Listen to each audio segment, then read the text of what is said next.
Gentleman is recognized. Thank the gentleman. Mr. Speaker, I co-authored this resolution with Rob Andrews as a call to action for the safety of the Baha'i faithful. Never have followers of a more peaceful or gentle creed faced a more cruel and unjust tormentor. Founded in the mid-19th century in Persia, the Baha'i faith now extends to every country, including our own. But its faithful are most numerous in the place of its origin, now the modern-day Iran. The European Parliament has spoken out on this issue, and so we now add our voice as supporters of international human rights and the home of many Baha'i faithful here in America. We have looked at a terrible situation unfolding in Iran. While Iranian Baha'is have suffered for many decades, their repression has grown significantly in the past few years. In 2006, Iran's Armed Forces Command Headquarters ordered their Ministry of Information and the Revolutionary Guard and the police to identify all members of the Baha'i faith in Iran and to begin to monitor their activities. That same year, we saw the largest roundup of Baha'is. The Iranian Interior Ministry ordered provincial officials to cautiously and carefully monitor and then begin to manage all Baha'i activities.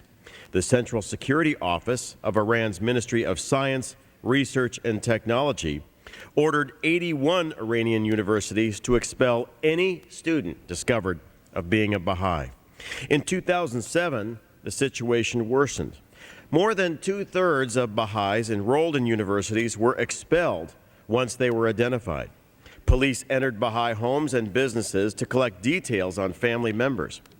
25 industries were ordered to deny licenses to Baha'is, and employers were pressured to fire Baha'i employees and banks, and were told to refuse loans to Baha'i-owned businesses.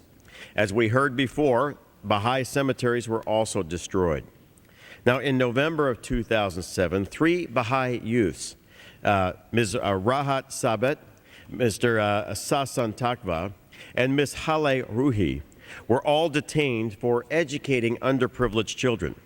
They were later sentenced to 4 years in prison for this offense. The following month, the Iranian Parliament published a draft Islamic penal code requiring the death penalty for all apostates, a term that strictly applies to Baha'is and anyone who converts away from rigid Islam. On May 14, 2008, 7 members of the Baha'i National Coordinating Group were arrested. This is reminiscent of a mass disappearance and assumed murder of all members of the National Spiritual Assembly of Baha'is in Iran back in August of 1980. The 7 arrested in May are still being held without any charge or access to attorneys. And in just the last 2 weeks, a number of Baha'i families were targeted with acts of arson.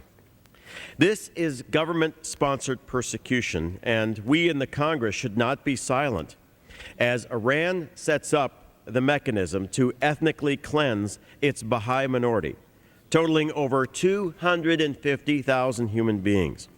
This bipartisan resolution, which I introduced with Congressman Andrews, condemns the government of Iran for its persistent repression of Baha'is and lack of due process afforded to this minority.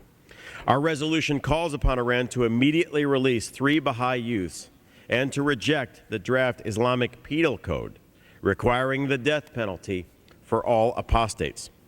Mr. Speaker, my district is also home to the headquarters of the North American Assembly of Baha'is. The son of the faith's founder laid the cornerstone on the Baha'i Temple in Wilmette, Illinois, now basically a de facto symbol of the North Shore and our commitment to diversity and tolerance. Would that this view be shared by the Iranian government. For the life of me, I do not understand why they attack Baha'is. The Baha'i faith teaches that Moses and Jesus and Muhammad are all respected teachers who added to the faith of our times. The Baha'is embody acceptance and tolerance and accommodation.